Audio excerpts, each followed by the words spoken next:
हरे कृष्णा। तो ऋषभ देव महाराज के 100 पुत्र हमने डिस्कस किया। उसमें सबसे बड़े पुत्र थे महाराज भरत। जो महाराज भरत की कथा आती है तो महाराज भरत ऋषभ देव के सबसे पहले पुत्र थे। उन्होंने पृथ्वी की रक्षा बिल्कुल वैसे ही करी जैसे उनके पिताजी कर रहे थे, बिल्कुल सेम क्वालिटी ऑफ वर्क। बहुत अच्छी बात है जब कुल में उतना ही मेहनत, उतना ही कमिटमेंट, उतना ही डेडिकेशन दिखता है। So it is always inspiring कि जितना पहले हुआ वैसे का वैसे ही दिखता है। So that is inspiring. तो इसीलिए हम देखते हैं कि भरत महाराज जो थे, उन्होंने बहुत अच्छे से पूरे पृथ्वी राज्य की सेवा करी। और साथ ही साथ एक बहुत ही विद्वान पंडित थे। He was a very learned king. और इसलिए उन्होंने अपना कार्य बहुत ही परफेक्टली परफॉर्म किया और सिटीजन्स को भी इंस्पायर किया कि आप सब भी अपना कार्य कीजिए। तो यहाँ लीडर को जिम्मेदारी लेनी पड़ी that I am up to date so that citizens are also up to date. उनका भी उतना ही कमिटमेंट दिखा। साथ ही साथ केवल कार्य में एफिशिएंसी नहीं थी। कभी कभी लोग कार्य अच्छा करने के लिए किसी दूसरे को नीचा दिखा देते हैं, नीचा गिरा देते हैं। लाइक इसे बोलते हैं क्रैब मेंटेलिटी। अगर कोई क्रैब ऊपर जा रहा है दीवार पे तो दूसरा क्रैब उसको नीचे खींच लेगा। तो ऊपर चढ़ ही नहीं सकते। तो इसलिए समाज में अगर एक व्यक्ति ऊपर जा रहा है उसको नीचे खींचते। बोले ऋषभ नहीं, भरत महाराज ने राज किया तो राज करते हुए अपना ड्यूटीज बड़ा एफिशिएंसी से किया। लेकिन साथ ही साथ उनके हृदय में, उनके मन में, उनके एटीट्यूड में एनवी नहीं थी, ग्रीड नहीं थी, अटैचमेंट नहीं थी। ये तीन चीजें आपके कार्य को बाहर से तो अच्छा चाहे कर रहे हो लेकिन पूरा अंदर से एक भद्दा बना देती है। Greed, envy and attachment. अच्छा, अभी अगर हम देखे जाए धर्म की दृष्टि से, धर्म मीन्स अनेक धार्मिक कार्य, अनेक वैदिक कार्य। तो भरत महाराज अनेक प्रकार की यज्ञ करते थे जिसमें कोई भौतिक इच्छा नहीं रखते थे। देखिए, यज्ञ दो प्रकार से की जा सकते हैं। कर्मकांड यज्ञ किए जा सकते हैं जो केवल भौतिक इच्छाएं पूर्ण करने के लिए किए जाएं। आप किसी देवता को प्रसन्न करते हैं। लेकिन वही देवता की प्रसन्न वाले यज्ञ बिना किसी भौतिक इच्छा के भी किए जा सकते हैं, ताकि उन देवताओं के माध्यम से कृष्ण को प्रसन्न करो। तो भरत महाराज वो सभी यज्ञ करते थे वो जो कि एक साधारण गृहस्थ को करने चाहिए। लेकिन वो, उनका लक्ष्य क्या था? कोई भौतिक इच्छा नहीं थी, अंत में कृष्ण को प्रसन्न करना है अपने प्रेम से। तो एक तरफ वो सभी यज्ञ करते थे और दूसरी तरफ भक्ति के जो प्रमुख कार्य हैं जिसमें श्रवण और कीर्तन है वो जरूर करते थे। Hearing about Krishna and chanting Krishna's names. और कृष्ण के गुणों और रूपों पे ध्यान लगाना। जैसे अभी कथा सुनते हैं हम लोग, तो कथा में हम कृष्ण के गुणों पे ध्यान लगाते हैं, कृष्ण के रूप पे ध्यान लगाते हैं। That is the purpose of.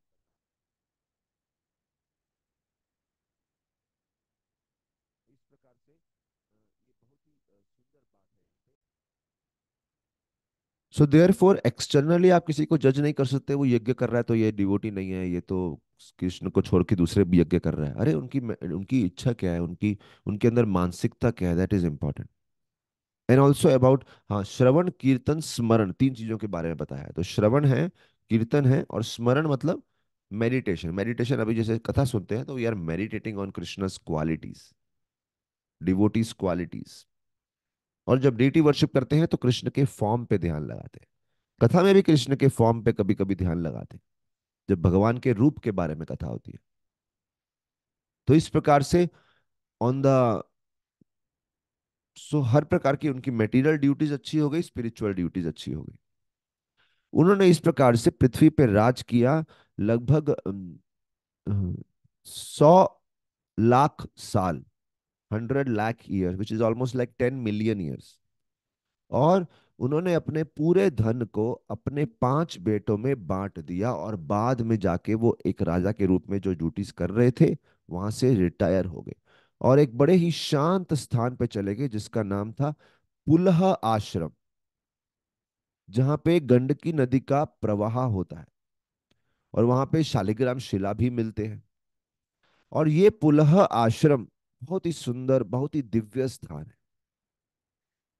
बोले आज भी लोग वहां भगवान हरि की बड़े उत्साह से सेवा करते हैं, भगवान की बहुत स्नेह रखते हैं भगवान के साथ। भरत महाराज वहां पे एक एकांत स्थान ढूंढ लिया और एकांत में निवास करने लगे। और हर रोज नदी में स्नान करते। पवित्र नदी में स्नान करके व्यक्ति केवल शरीर से नहीं, मन से भी संतुष्ट हो जाता है, स्वच्छ हो जाता है। और प्रतिदिन भगवान हरि की सेवा करते, अनेक फूलों के साथ, तुलसी के पत्तों के साथ और पवित्र नदी के जल के साथ। उनका हृदय बहुत संतुष्टि का अनुभव कर रहा था, ऐसी निस्वार्थ सेवा करके भगवान श्री हरि की। और प्रतिदिन उनका प्रेम भगवान के प्रति दिन प्रतिदिन बढ़ता ही जा रहा था। Very interesting. भक्ति मतलब ग्रेजुअली आपका भगवान के प्रति प्रेम बढ़ना चाहिए। और प्रेम बढ़ना मतलब उनके नाम में, उनकी कथा में अधिक रुचि होनी चाहिए। और प्रेम बढ़ना मतलब उनकी सेवा के लिए आप अपने आप को किसी भी तरीके से ढालने को रेडी हैं। कृष्ण की प्रसन्नता आपके लिए महत्वपूर्ण रखती है। So that was increasing. और इसीलिए जितना ज्यादा हम अपने स्वार्थ को छोड़ के कृष्ण के सेवा के लिए, कृष्ण के लिए जिएंगे, उनके जितने भी जीव जंतु हैं उनकी सेवा के लिए जिएंगे, तो एक अद्भुत दिव्य आनंद, spiritual joy will be experienced. और देखिए, जब हमारे अंदर आनंद होता है तो हमारे चेहरे पे दिखता है, मुस्कान होती है, चेहरा खिल उठता है। एक सिंपल आनंद के लक्षण भी हमारे चेहरे पे दिखते हैं। भरत महाराज को तो दिव्य आनंद अनुभव हो रहा था। और शास्त्रों में बताया है, जब ये दिव्य आनंद होता है तो अनेक प्रकार के लक्षण शरीर में आते हैं। जैसे रोमांच होता है, अश्रु प्रवाह, टीयर्स ऑफ जॉय, खुशी के आंसू नेत्रों से प्रवाह होने लगते हैं। ऐसे अनेक लक्षण हमेशा बोलते हैं, भरत महाराज की आंखें बिल्कुल गीली ही रहती उस प्रेम के माध्यम से, मानो हर समय उनके आंखों में आंसू हैं भगवान के प्रेम में। और कोई हमसे पूछे अगर कि किस प्रकार से हम भी उस जॉय का अनुभव कर सकते हैं, तो हमें अपनी स्पिरिचुअल प्रैक्टिसेस बहुत ही एब्जॉर्प्शन के साथ करनी, बहुत ध्यान से करनी। और उसमें कोई डिस्ट्रैक्शन नहीं होना चाहिए। एब्जॉर्प्शन होना चाहिए, तल्लीनता, और डिस्ट्रैक्शन नहीं होना चाहिए। एक बार तो जब ऐसे कर रहे थे तो बहुत आगे स्तर पे पहुंच गए वो।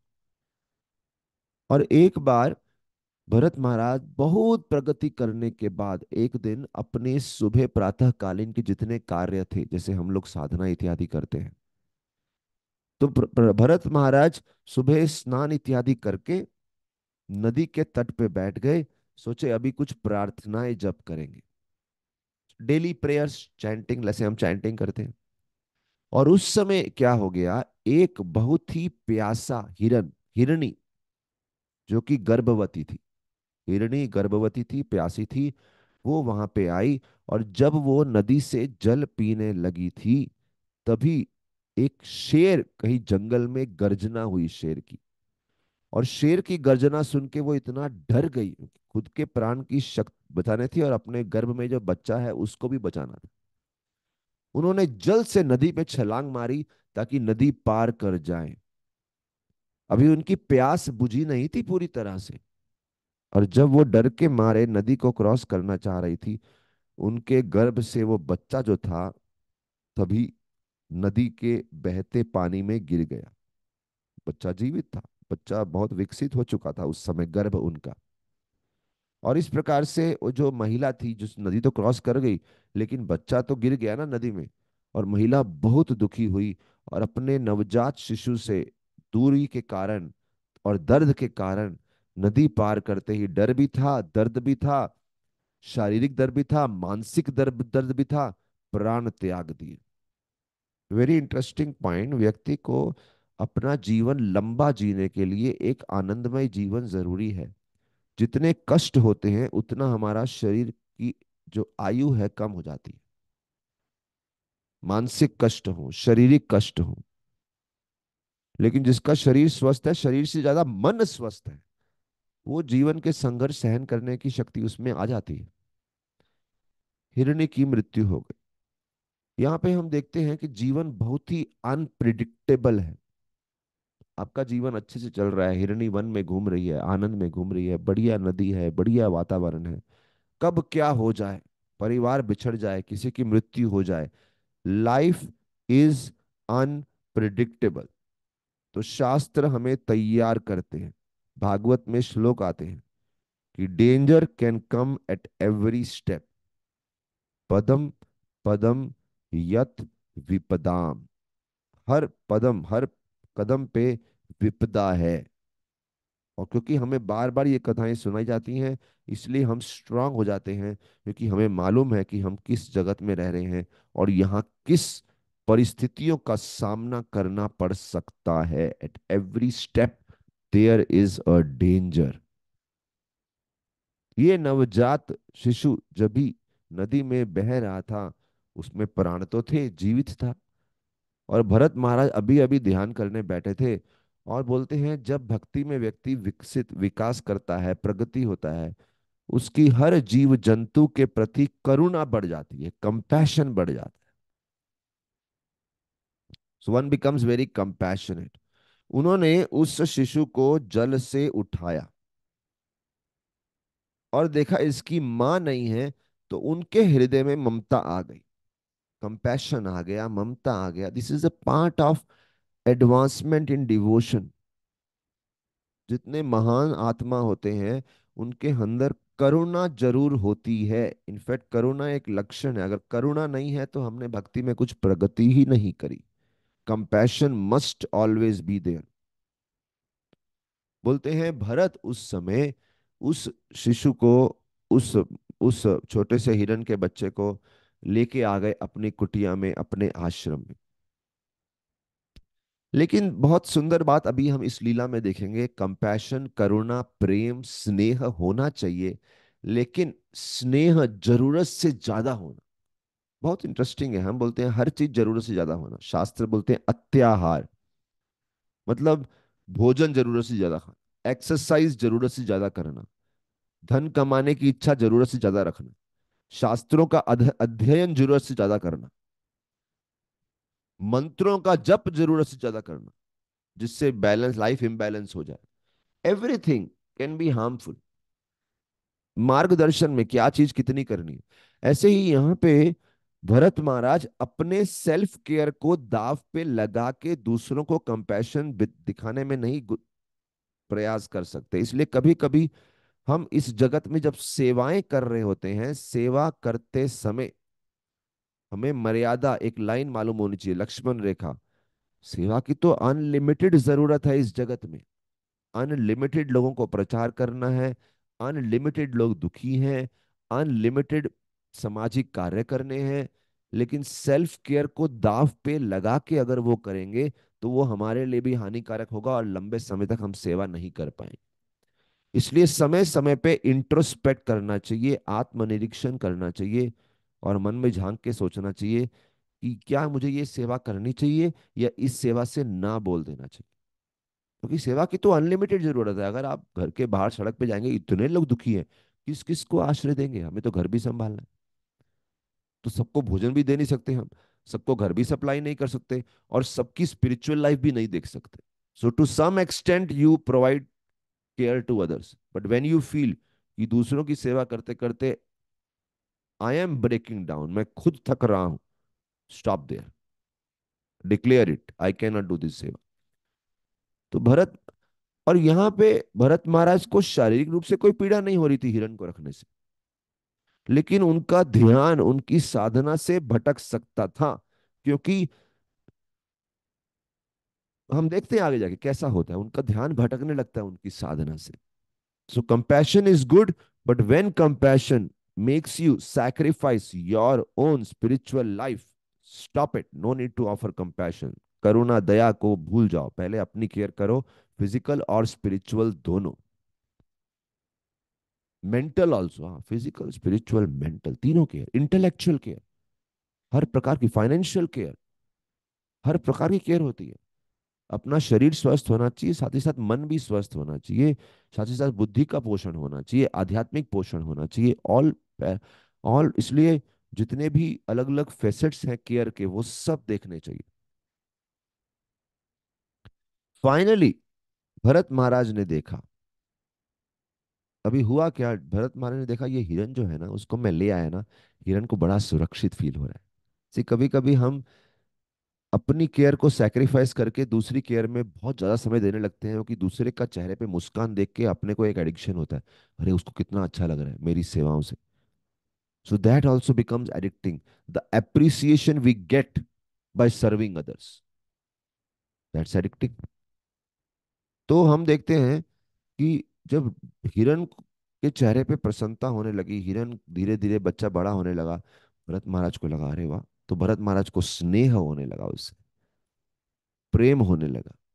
पहले भरत महाराज के मन में आया मैं सेल्फलेसली इसका भी पोषण करूंगा, और फिर वो सेल्फलेसली इस हद तक चला गया। एक समय पे भरत महाराज बोलते हैं even at the cost of my spiritual practices, मैं अपनी आध्यात्मिक क्रियाओं के दाव पे लगाने के बावजूद भी करूंगा। तो एक तो उन्होंने स्पिरिचुअल प्रैक्टिसेस को निग्लेक्ट किया।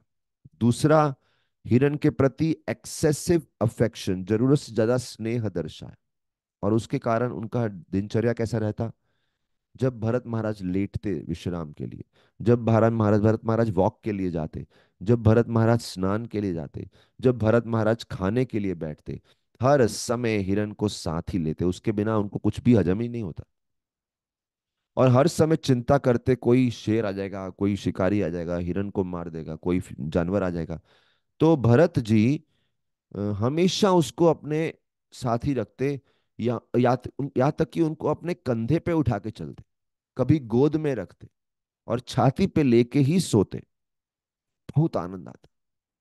वैसे भी हम देखते हैं, छोटा पशु है, पशु वो बार बार शरीर चाटेगा, कोमल शरीर रहता है उसका, तो वो व्यक्ति को उसके प्रति स्नेह जल्दी आ जाता है।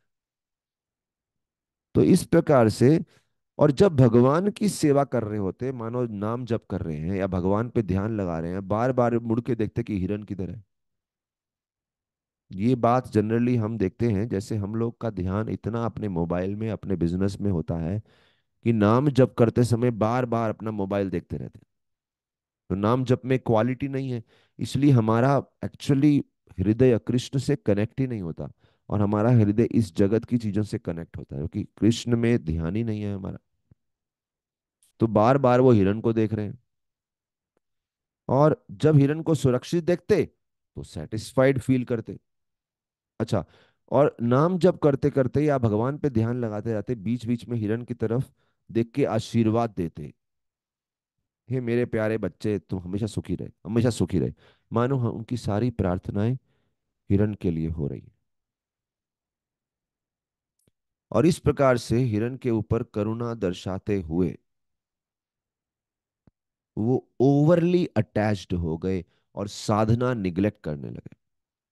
इसलिए आचार्य बताते हैं कभी कभी हमारी इनोसेंट अटैचमेंट्स, देखिए ये कोई उनको मांस खाने के प्रति तो अटैचमेंट नहीं है, शराब के प्रति तो नहीं है, कोई परस्त्री संघ के प्रति भी अटैचमेंट नहीं है, एक हिरन की ही तो रक्षा कर रहे हैं। बट छोटी छोटी इनोसेंट चीजें भी हमको भक्ति से गुमराह कर डालती है। इस इनोसेंट ओनली कंपैशन ही तो है। तो मतलब धर्म के दायरे में भी कोई चीज डेंजरस हो सकती है, पुण्य भी डेंजरस हो सकता है।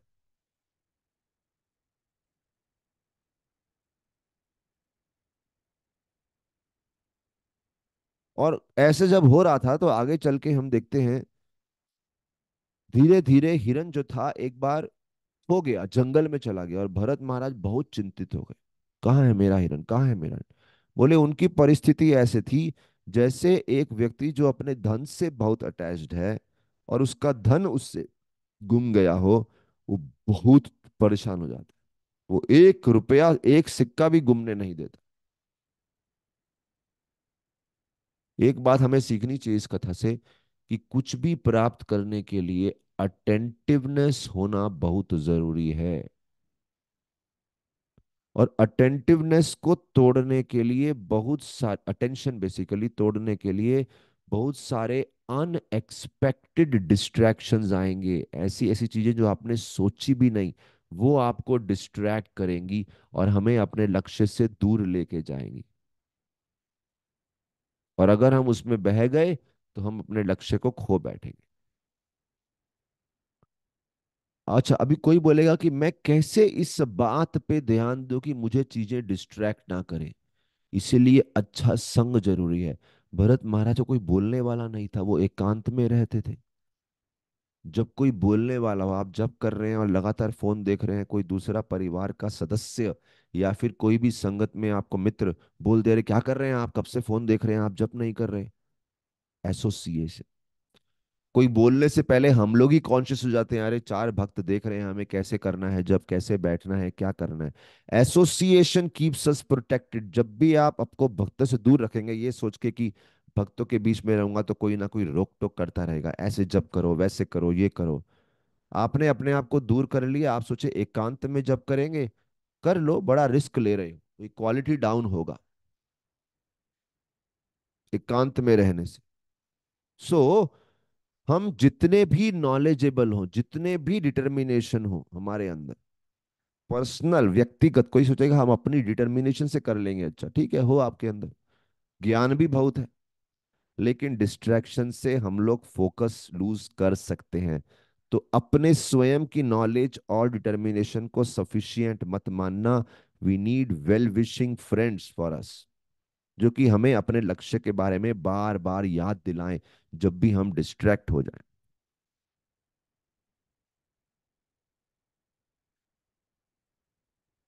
इसलिए हमें, अगर हम कहीं भी कथा कर रहे हैं, हमें सबसे पूछना चाहिए, चर्चा करनी चाहिए कि हम लोग क्या करते अगर उस परिस्थिति में होते और एक मात्रहीन बच्चा हिरन हमको दिखता। और दूसरा, इससे हमें प्रेरणा लेनी चाहिए कि समय समय पे हमें ऐसे कुछ घंटे या कुछ दिन बिताने चाहिए, हफ्ते में एक दिन या 2 हफ्ते में एक दिन या महीने में एक दिन या फिर हर रोज 2-3 घंटा, जब हमारे पास कोई गैजेट्स ना हो, कोई फोन ना हो, कोई लैपटॉप ना हो, मित्रों के साथ, प्रकृति के साथ, भगवान के साथ समय बिता।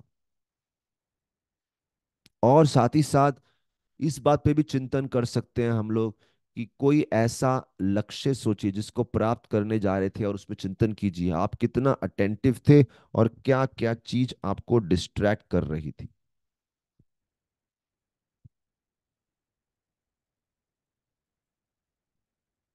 ये चिंतन बहुत जरूरी है। अभी भरत महाराज जो कि एक समय पे कृष्ण में डूबे हुए थे, अब पूरी तरह से हिरण में डूब गए।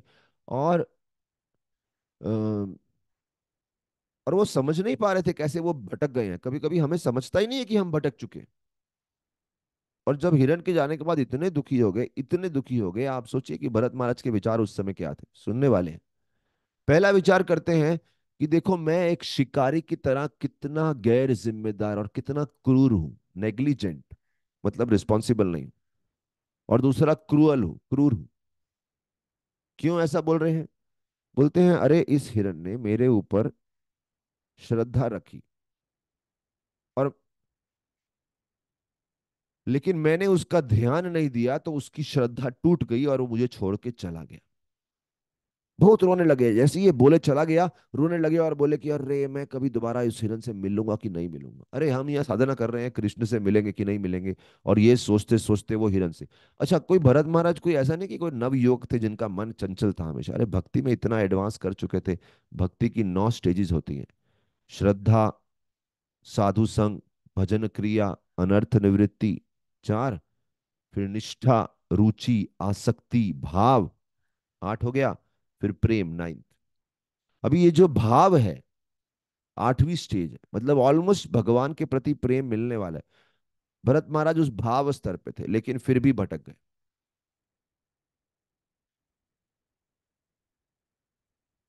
तो बोलते हैं कि क्या ये हिरण मुझे फिर से मिलेगा? फिर कब मैं हिरण को देखूंगा? जब वो यहाँ जंगल में कोमल कोमल घास खाता है, वो दृश्य इतना मधुर रहता है, मुझे वो दृश्य दोबारा देखना है। और इस प्रकार से भरत महाराज प्रार्थना करने लगे कि ये हिरण सुरक्षित हो, हे भगवान सुरक्षित रखो, सुरक्षित रखो, सुरक्षित रखो। और बार बार छोटे हिरण की अनेक बड़ी प्यारी प्यारी सी क्यूट सी एक्टिविटीज को स्मरण करने लगे। और फिर डर आ गया उनके मन में, कहीं ऐसा तो नहीं कि कोई शिकारी, कोई कोई जंगली शिकारी, शिकारी मतलब कोई जानवर उसे खा गया हो। फिर सोच रहे थे ये कैसे, मैं जब ध्यान लगाता था, और देखिए भरत महाराज बड़े खुश हो रहे हैं अपने ऊपर, जब मैं ध्यान लगाता था और मैं ध्यान लगाने का नाटक करता था और आंखें खोल खोल के, आधी आंखें खोल खोल के देखता था हिरन बाजू में तो नहीं है। हाँ, वो पल कितना सुंदर होता था। और फिर वो हिरन आता था, और हिरन आके मेरे कंधे पे चढ़ के या फिर अपने छोटे छोटे हाथों से मेरे को टच करता था, और ऐसे लगता था जैसे कोई पानी की बूंदे मेरे शरीर पे गिर रही हैं, इतने छोटे छोटे हाथ उसके। और जब मैं उसको धक्का मारता था तो वो कोने में जाके सो जाया करता था गुस्से में, जैसे मुझसे नाराज हो गया। तो इस प्रकार से भरत महाराज जी हमेशा हिरन के बारे में इतना डिटेल में विचार करने लगे। और उनको ये खुद ही बोल रहे हैं, बोले मैं मेडिटेशन का दिखावा किया करता था केवल हिरन से खेलने के लिए, आंखें बंद करके, जैसे बच्चे को बोलते हैं ना, आंखें बंद, मैं तुम्हें नहीं देख पा रहा, कहाँ है तुम, फिर वो आता है, उसी प्रकार से ये भी आंखें बंद करके एंजॉय करते थे। और इस प्रकार से बोलते बोलते बोलते एक पागल व्यक्ति की तरह बोलने लगे, he was like a mad man. और पागलों की तरह बाहर गए और देखा कि हिरन के फुटप्रिंट्स कहाँ हैं, और देखा अरे फुटप्रिंट्स। और जब फुटप्रिंट्स को देखा तो सोचे ये जो अर्थ है, पृथ्वी है, कितनी फॉर्च्यूनेट है कि इसके ऊपर हिरन के सुंदर सुंदर मंगलमय करने वाले ब्यूटीफुल एंड ऑस्पिशियस फुटप्रिंट्स हैं। मतलब पृथ्वी को कहीं ना कहीं हिरन की दोस्ती अभी भी मिल रही है। सोचो, ये श्लोक गोपियों ने पृथ्वी के लिए बोला है कि पृथ्वी, कृष्ण जहां भी रहते हैं पृथ्वी के ऊपर, भूमि देवी के ऊपर कृष्ण के चरण रहते हैं। और वही श्लोक ये हिरण के लिए बोल रहे हैं। कौन भला? भरत महाराज। सोचिए ना किस हद तक व्यक्ति अपने लक्ष्य से भटक गया है, गुमराह हो गया। और बोले सूर्य अस्त तक वो जंगल में घूमते हुए क्रंदन कर रहे थे, रो रहे थे। सूर्य अस्त हो गया, रात हो गई, चंद्रमा को देखा उन्होंने, और चंद्रमा के ऊपर आपको मालूम है छोटे छोटे निशान दिखते, जो कि हिरन की तरह ही दिखते। तो वो बोलने लगे, अरे मुझे लगता है हिरन चंद्रमा के पास चला गया।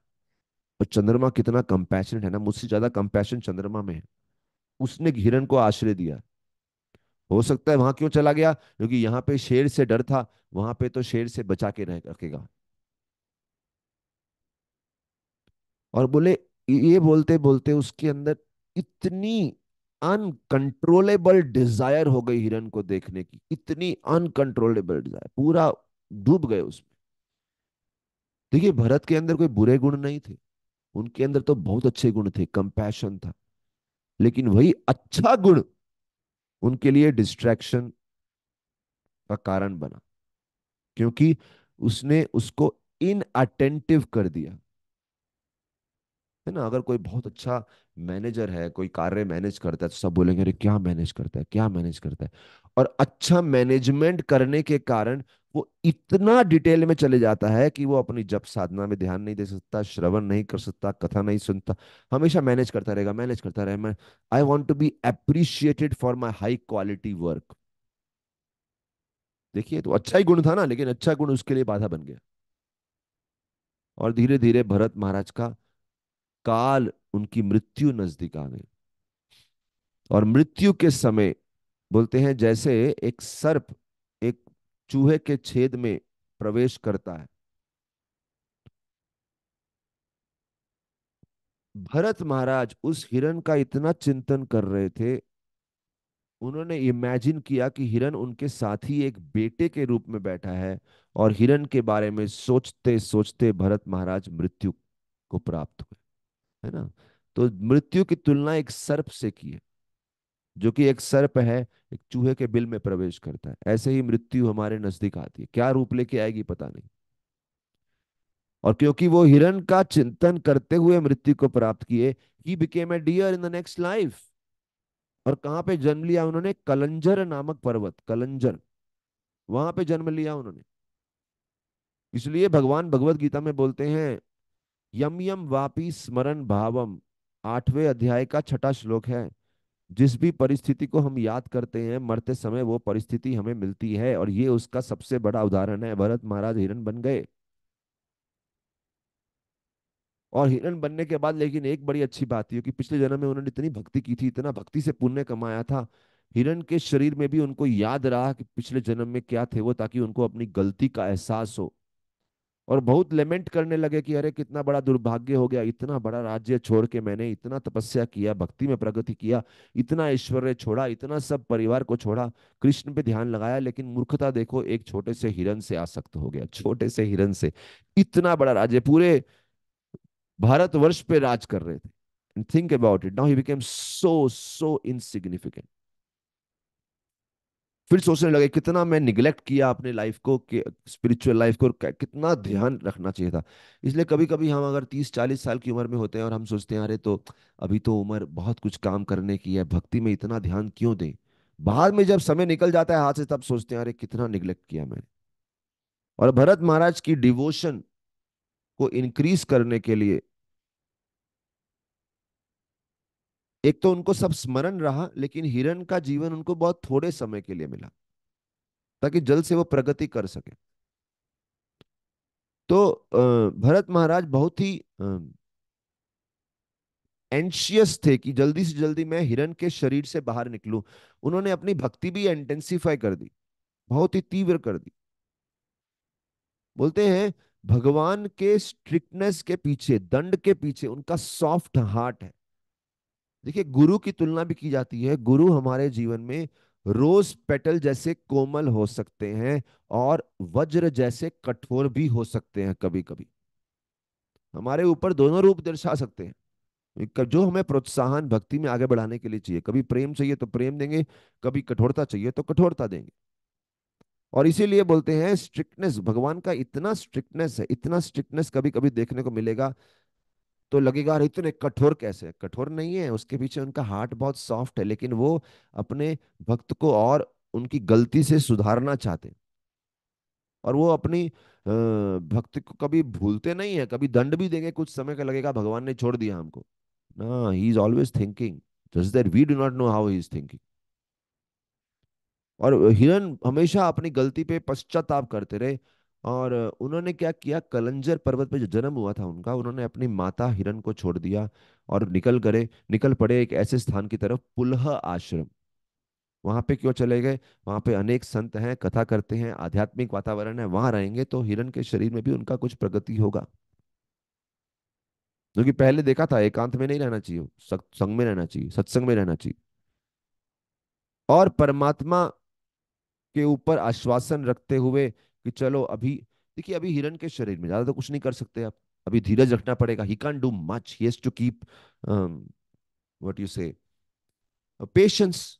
और जब पेशेंस रखते हैं तो उस समय क्या करते हैं, हृदय में जो परमात्मा है उन पे डिपेंड करते हैं, let's see what are his plans, कब तक हमें इस जगत इस परिस्थिति में रहना पड़ेगा। तो अगर आप किसी परिस्थिति में बंधे हुए हैं, लेट्स से आपके परिवार में इतना आजादी नहीं मिल रहा भक्ति का आपको, आपके व्यापार के हिसाब से इतना आजादी नहीं मिल रहा, हैव पेशेंस, अंदर ही अंदर इंटेंसिफाई करो इच्छा को, जितना संभव है उतना कार्य करो, एंड हैव पेशेंस ऑल्सो। और सही समय पे जब उनकी मृत्यु होगी फिर उनको चांस मिलेगा, हिरण के शरीर से मुक्ति मिलेगी। फाइनली एक दिन उनकी मृत्यु हो गई। और उसके बाद बोलते हैं अंगीर ऋषि के कुल में एक बहुत ही पवित्र ब्राह्मण थे, उनकी दो पत्नियां थी। पहली पत्नी का नाम पहली पत्नी जो थी उन्होंने 9 बेटों को जन्म दिया, और दूसरी पत्नी ने जुड़वा, एक लड़के और एक लड़की को जन्म दिया। तो वो जो जुड़वा जन्म हुआ, उनमें से जो एक लड़का था वो वही भरत महाराज थे, जो हिरण का जीवन पूरा करके अभी फिर से जन्म लिए। और भगवान की कृपा से भरत महाराज को अपने पुराने दोनों जन्म याद थे, एक राजा के रूप में और एक हिरण के रूप में। और अपनी पिछली गलतियों से सीखते हुए उन्होंने सोचा इस बार तो चांस नहीं लेंगे, किसी भी भौतिक ऐश्वर्य में डूबेंगे नहीं, पूरी तरह से कृष्ण पे ध्यान लगाएंगे। अच्छा अभी देखिए, जो नए फैमिली में जन्म लिया उसके सभी मेंबर्स बहुत अच्छे थे, उनके आचरण अच्छा था, उनकी संस्कृति अच्छी थी, अ, मतलब भौतिक दृष्टि से देखा जाए तो वेरी कल्चर्ड पीपल, लेकिन स्पिरिचुअल लाइफ में बहुत एलिवेटेड नहीं थे वो, और थोड़ा भौतिकवादी भी थे, लाइक कभी कभी लोग धार्मिक होते हैं, मंदिर जाते हैं, बट अल्टीमेटली भौतिकता में धन का पार्टीशन बराबर से होना चाहिए, हमें हमारा हिस्सा मिलना चाहिए, दैट काइंड ऑफ थिंग। तो मेटीरियलिस्टिक भी थे थोड़े एटीट्यूड में। तो भरत महाराज बहुत सावधान थे कि इनके साथ कितना जुड़ना है कितना नहीं जुड़ना है, क्योंकि इस बार वो डिस्ट्रैक्ट नहीं होना चाहते थे। तो भरत महाराज ने मन ही मन में सोचा, मैं ऐसा व्यवहार करूंगा जैसे मुझे कुछ आता ही नहीं, बिल्कुल डम्ब मैन की तरह, I am good for nothing, ताकि मुझे बैड एसोसिएशन ना लेना पड़े। लेकिन अंदर ही अंदर वो हमेशा कृष्ण के बारे में सोचते, कृष्ण के बारे में विचार करते। ही behaved like a dumb man to avoid bad association. और इस प्रकार से, क्योंकि लोग देखते कि मूर्ख है, मूर्खों की तरह व्यवहार कर रहा है, उन्होंने नाम दे दिया जड़ भरत। नाम देखो, इस समय भी भरत जैसा ही हुआ, लेकिन जड़ भरत नाम हुआ, और जड़ मतलब मंद बुद्धि। इसलिए बोलते हैं, अगर कोई व्यक्ति आपको ऐसा दिखता है जो बाहरी रूप से मूर्ख दिखता है, जरूरी नहीं वो मूर्ख है। क्या मालूम किस कारण से, किस भक्ति के उद्देश्य से वो इस प्रकार का व्यवहार कर रहा है। somebody you might say who seems good for nothing, ढंग से कोई काम नहीं करता है, ढंग से कोई सेवा नहीं करता है, ढंग से कोई कमिट नहीं करता है, पता नहीं। ऑफ कोर्स हम कई बार डम होते भी हैं, बट कभी कभी जज नहीं कर सकते किसी को। और जड़ भारत के जो पिता थे, उनको उनके प्रति बहुत स्नेह था, बहुत प्रेम था। उन्होंने कोशिश किया कि इनको एजुकेट करेंगे, कहीं तरीके से इनको ज्ञान देंगे, उनको क्लीनलीनेस सिखाएंगे, सब साफ सफाई कैसे रखनी है, वैदिक मंत्रों का उच्चारण कैसे करना है वो सिखाएंगे, ब्राह्मण के सभी एटिकेट्स दिखाएंगे। लेकिन भरत महाराज अपने पिता के सामने हमेशा एक मूर्ख के समान बन के रहते थे, और उनके पिता जो भी बोलते हमेशा उसका ऑपोजिट ही करते, ताकि वो कुछ उनको सिखाना बंद कर दे, क्योंकि उनको भौतिक जगत में रहने के तौर तरीके सीखने में रुचि नहीं थी, कि उनको जगत से कोई लेना देना नहीं था। जैसे हमारे परम गुरु बोलते हैं कि this world is not for a gentleman. तो इस जगत में रहने के तौर तरीके सीखने में क्यों समय व्यर्थ करें। तो देखिए, उनको बोले जाए अगर आप कहीं विष्ठा त्यागने के लिए यू गो टू टॉयलेट, उसके बाद हाथ धोने चाहिए, तो भरत महाराज जाने से पहले हाथ धोते, ताकि लोग उनसे दूरी रहे। फिर उनके पिताजी ने उनको गायत्री मंत्र सिखाने का कोशिश किया, लेकिन 4 महीना प्रयास करने के बाद भी वो सफल नहीं हुए, क्योंकि ब्राह्मण परिवार है, उनको संध्या वंदनम इत्यादि आना चाहिए। 4 महीना कोशिश किया, फिर भी अनसक्सेसफुल, क्योंकि भरत महाराज इन सबसे बहुत ऊंचे थे अपनी चेतना में, उनके लिए ये सब जरूरी नहीं था, क्योंकि वो भक्ति में ऑलरेडी बहुत एडवांस थे। उनको ये सब नियम सीखने की जरूरत ही नहीं थी। और दूसरी बात, अगर वो ये सब तौर तरीके सीख लेते ना, उसका एक दूसरा नुकसान उनको क्या लगा, क्योंकि यहाँ के लोग में रहना सीख जाएंगे, फिर सब लोग आदान प्रदान करेंगे, आदान प्रदान करने से इमोशनल बॉन्डेज बहुत हाई हो जाएगा। And I do not want to create emotional bondage with people of this world. This is very interesting, उनको इस चीज में भी इंटरेस्ट नहीं था। तो फाइनली उनके पिताजी को रियलाइज हुआ कि भरत की तो शादी भी नहीं करा सकते, विवाह नहीं करा सकते, कि ऐसे लड़के के लिए कौन लड़की देगा अपनी। और जड़ भरत को वो बहुत बड़ा पंडित बनाना चाहते थे, वो भी नहीं बना पाए, और उनकी मृत्यु हो गई। उनके जाने के बाद जो 9 सौतेले भाई थे, जैसे हमने पहले बात की, 2 पत्नियां थी, एक के 9 बेटे थे, एक का एक बेटा और बेटी थे। तो 9 सौतेले भाइयों ने जड़ भरत, उनके पिताजी तो जड़ भरत के बहुत प्रयास कर रहे थे उनको एजुकेशन देने के लिए। 9 भाइयों ने जड़ भरत की सारी एजुकेशन छोड़ दी, बोले प्रैक्टिकल बनो, इन पे क्यों इतना ध्यान दे रहे हो।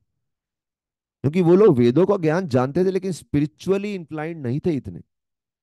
उन्होंने भरत महाराज को सोचा कि ये तो मंद बुद्धि है, वो भरत महाराज की एग्जॉल्टेड ऊंची परिस्थिति को नहीं समझ पाए, और उनसे बहुत सारा फिजिकल काम कराने लगे। बोले बुद्धि से तो ये कुछ कर नहीं सकता, शारीरिक काम करेगा, कुछ सामान उठाना, और एक गुलाम की तरह उसको रख लिया। देखिए भरत महाराज की महानता देखिए, वो इतना ज्यादा भक्ति में प्रगतिशील थे कि उन्होंने परवाह नहीं की कोई उनका इतना अपमान कर रहा है, कोई उनको गलत समझ रहा है। He actually was treated like a slave, और उसको बोले ये पागल है, ये मंद बुद्धि है। और हमें जड़ भरत की नकल नहीं करनी है, हमें जो बुद्धि है उसके हिसाब से सेवा करनी है। नहीं तो हम, अगर हम जड़ भरत के लेवल पे हैं कि भूख प्यास के बिना रह सकते हैं, कहीं भी रह सकते हैं, इतना ध्यान भगवान पे लगाते हैं, तो अलग बात है। लेकिन अगर नहीं रह सकते तो हमें मालूम होना चाहिए कि हम उस लेवल पे नहीं है, और हमें जिम्मेदारी लेनी है। अगर हमें अभी भी नींद के प्रति आसक्ति है, शरीर को सजाने के प्रति आसक्ति है, भोजन के प्रति आसक्ति है, we should know that what is our level. तो भरत महाराज ने कभी प्रोटेस्ट नहीं किया, उनके भाई लोग, भाई उनको इतना गलत तरीके से व्यवहार कर रहे हैं, और कभी अपने आप को ग्रेट। देखिए, हमारे सामने अगर हमारी कोई कोई लेवल है और कोई हमारा अपमान करे तो हम अपने आप को प्रूव करना चाहते हैं। भरत महाराज ने अपने प्रूव करने की भी इच्छा नहीं रखी। So these are all tests how advanced we are. So we are not advanced. Better take responsibility in this world. ज्यादा उच्च भक्ति के स्तर पे होने का नाटक करने की जरूरत नहीं है। अगर कोई हमारा अपमान करता है तो हमारे अंदर खून खौल उठता है कि हमें प्रूव करना है, नो वी आर ग्रेट, हम सही सही हैं। Which means we are not very advanced in bhakti. हमारे ईगो का बड़ा स्थान है, our ego has a very big place in our life. और बोलते हैं भरत महाराज के सामने जो भोजन रख दिया जाता वो खा लेते। उनको ये नहीं था कि अरे ये भोजन नहीं दिया, ये नहीं बनाया, ये नहीं बनाया। टंग को सेटिस्फाई करने की कोई इच्छा नहीं थी। बहुत बुद्धिमान थे और बहुत लिबरेटेड व्यक्ति थे। उनका तो फुल सेटिस्फेक्शन किस पे था?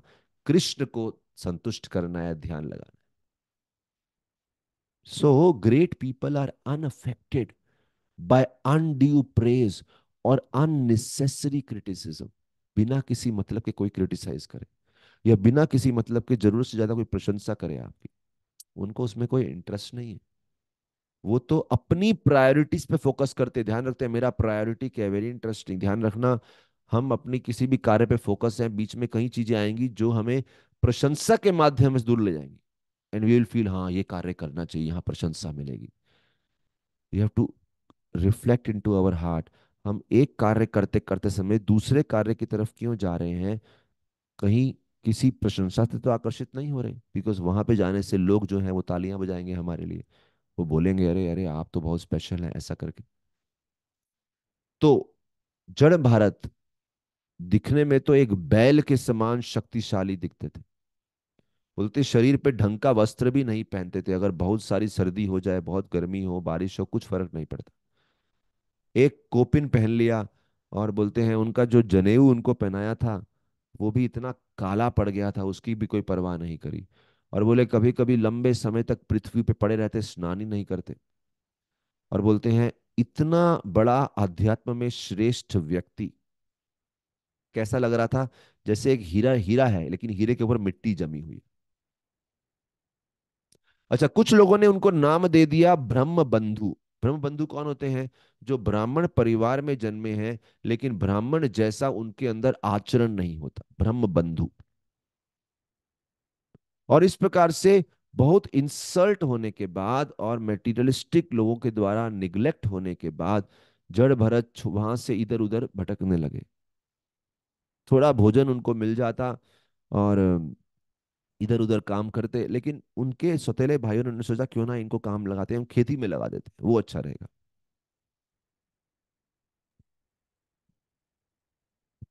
और खेती में काम कराने के बाद वो उसको कुछ थोड़े टूटे हुए बेकार से चावल के दाने दे देते, और जो कि इंसान भी यूज नहीं करे, जिनको कीड़े भी खा के छोड़ दिए वो सब।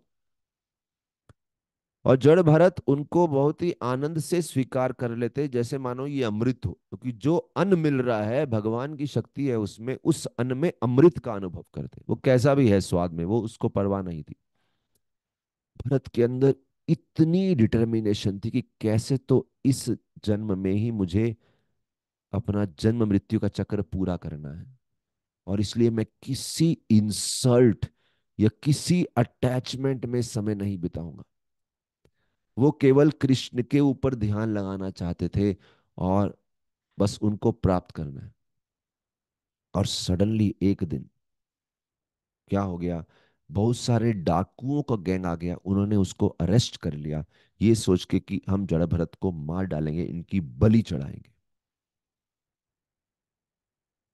एनीवे यहाँ पे हमें इतना जरूर सीखना है कि कभी कभी हमें कुछ लोग बहुत टॉन्ट करेंगे, ताना मारेंगे, हमारे पे कमेंट करेंगे। हो सकता है कभी कभी हमें कुछ रिस्पॉन्स देना पड़े। ऐसा नहीं कि टॉलरेंस के कारण हम इतने दब जाएं कि लोग हमारा शोषण करें, एक्सप्लॉइट करें। Again this is Bharat Maharaj is on another level, उनका लेवल ही अलग है। कोई हमें मूर्ख बोले तो हमें टैलेंट, अभी कोई नौकरी करते हैं अपना टैलेंट दिखाना चाहिए, टैलेंट बढ़ाना चाहिए, कुछ ना कुछ स्किल सीखना चाहिए। लेकिन कभी कभी टॉलरेंस भी एक अच्छी चॉइस है, उसका भी एक स्थान है हमारे जीवन में। जैसे बोलते हैं एक बड़ा हाथी, उसके ऊपर भगवान विराजमान है, वो जुलूस निकल रहा है, हाथी जा रहा है, रास्ते में कोई गली पे कुत्ते भौंकेंगे, तो वो हाथी रुकता नहीं है, हाथी अपना भगवान की सेवा पे फोकस करता है, भगवान को लेके ग्रेस से चलते जाता है, चलते जाता है, चलते जाता है। He doesn't take barking of the dog seriously. तो इसलिए बोलते हैं जिस समय दूसरों के सामने हमको अपने आप को प्रूव करना हमारे समय और शक्ति की बर्बादी है, बेटर अवॉइड इट। और साथ ही साथ एक बात और है, कभी कभी दूसरों के कमेंट सुनना हमारे लिए अच्छा भी है, शायद वो हमें सुधरने में सहायता करें, हमें उसको पॉजिटिव लेना चाहिए। This is also very important. तो इस प्रकार से जड़ भरत का जीवन चल रहा था।